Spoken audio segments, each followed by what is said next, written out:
I really take pictures of things I've done and places I've been to, and even people I've met. It's not that I don't really want to do them. It's just I didn't own a camera, and I'm sure you're gonna be like, what are you talking about? Like, don't you have a phone or anything at all? Well, I do have a phone, a relatively old Android phone, and I swear this thing used to be able to take a lot of good pictures when I first came to Canada and bought it. But for some reason, right now, if I zoom in to a picture of a tree or something, you can see all of this weird blurriness that's not even low quality. It just looked like an AI generated image for some reason. And I heard it from a friend that some phone actually does that to try to enhance the image, or maybe I'm just noticing a bit more. So I wouldn't I wouldn't put it on that. But you know, one of those moments you see a beautiful sunrise, even though I barely able to wake up in time to see those. Now and then it would be very rare to actually look at them, right? Or even sunset. The sky can be orange and pinks and yellow all at once, and you want to capture the moment. You want to see it again, and so you take a picture and go back to it later. It doesn't look the same. It's everything is off. The color, the lighting, the camera cannot do the moment justice. And so what I ended up doing is just trying to take it all in while I was there. And I don't feel like there's a point of trying to capture it in the first place because it doesn't make sense, in my opinion. Um, a while ago, a couple of months ago, I found a disposable film camera at a camera shop downtown. It cost about $32, but it came with development costs with it. So I bought it. It's black and white. It's got like 27 total exposures, which means you can take up to 27 picture. Brought it to the shop, asked them to develop it, and they sent me the digital version, but at the same time I also asked them to print the picture I took. And it came back looking great.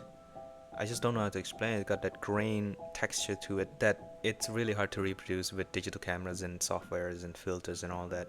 It's also knowing that what you see, the light and the photons and all those actually hitting the film itself and being captured physically there instead of being on its sensors and being processed digitally. It's just special. And that was the first ever sets of photos I took with actual proper camera uh, for myself. But I don't think I will do go back again because it's not really sustainable. I don't want to buy film and deal with the costs of developing it all the time. So for a while I've been just trying to hunt for a similar kinds of vibe to the camera. Old camera that has that unique vintage feeling to it that it just can't built in. Maybe it's just a skill issues that I just want those built-in feeling to it without putting much effort into processing and so on. So a bit later, I stumbled upon this old film camera on the street with one of the garage sale, and I bought it for $15, and I thought it was a good deal. The only problem is that the motor doesn't advance the film inside for the full frame. So I left with this perfectly working camera with that broken motor sitting on my desk, and I'm not even sure if I have time to open it up and trying to see if I can fix it or not. Then a bit later, I got another one from Marketplace. It's a digital camera, but the reason I got this one is because it looked exactly the same as one of the camera I used to have when I was very young that my dad gave it to me. There's a story that I still remember to this day behind is that my mom, my dad and I was supposed to take the camera on a old motorcycle that we got to the riverside and take a lot of good picture with it. But I ended up getting upset at some things and cry the whole times and unable to actually use any of the thing, came back very disappointed. So that was the last that I could remember about the camera. Maybe I use it here and there, but during the moment itself it doesn't feel really special.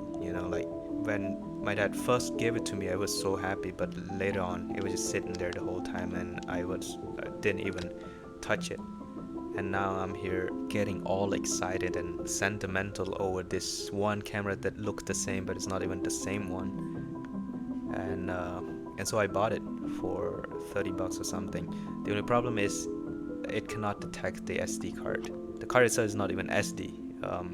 It has to be a very specific types of card that it's really expensive to get. So I managed to test it at a camera shop before I even buy the card itself, and realized that it doesn't work. So now again it's sitting there with the other film camera. At least it's not really lonely out there. Maybe one day I'll try to fix it, but for now it's just gonna be there. But a few days ago, I think a week ago, a friend of mine gave me his old digicam.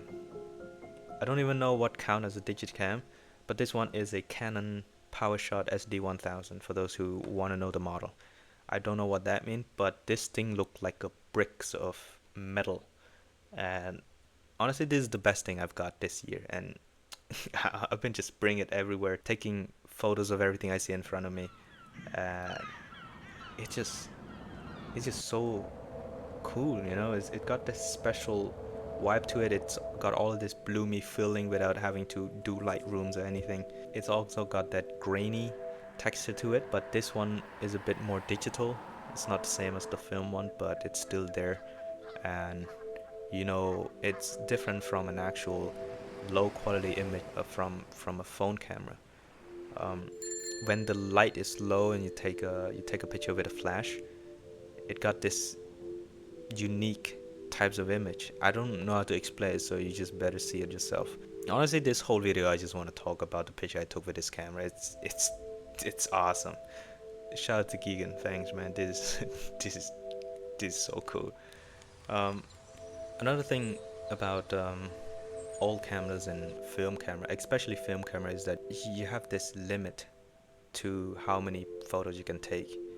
Everything has to be intentionals, and on a phone you can take as many as you can, as long as your storage allows. But on a film camera, it counts. Everything counts. Even with this digicam, the storage is only 2 GB, which is still a lot. I can take thousands of photos, but um, it still gives me this discipline of not just pulling it up and taking picture of everything. Although I did actually take picture of everything I see and transfer it over to my computer. It's a bit contradicting. The question is, does it matter anymore when everything you take doesn't have any intention to it, you know?